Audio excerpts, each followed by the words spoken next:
Here we're going to start doing the first of the log questions at level 2 NCEA.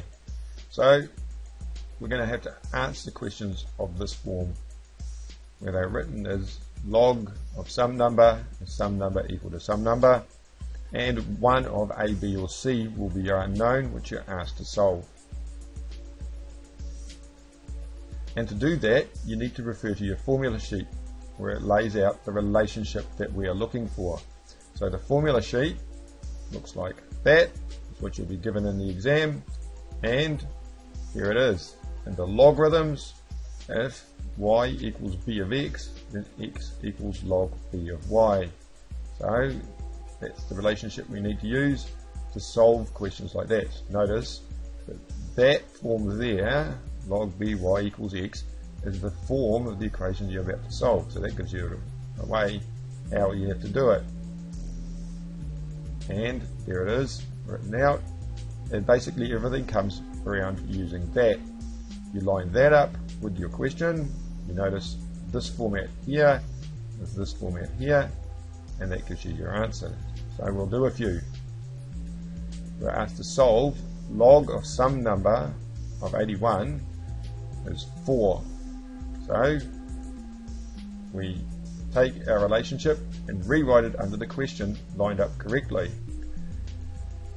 So here it is.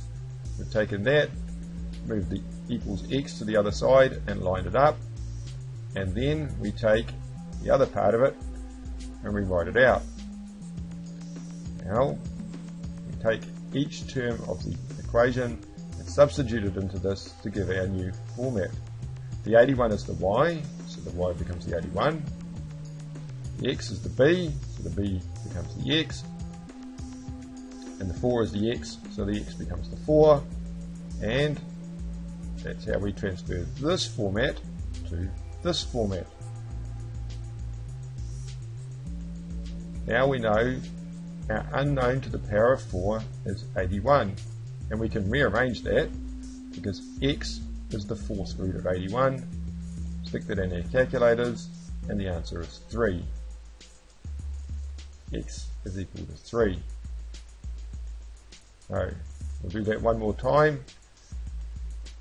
This time we're given the base of the log is 5, but we don't know what the unknown is x, so that the answer is 5. We take our relationship and line it up. So here it is. X equals log b of y, rewritten to line up underneath our question, and we transfer each of the parts across again. So the 5 is the b is the 5, the x is the y is the x, the 5 is the x, so the x is the 5, and that yields that x is 5 to the power of 5, which we stick in our calculators, and we get that x is 3,125. Really is that simple. You recognize that this form is this form, and it converts to this form, and it's easiest if you do it, at least initially, by lining them up and moving the ones across, and then you get left with an equation which is fairly easy to solve using the power functions on your calculator.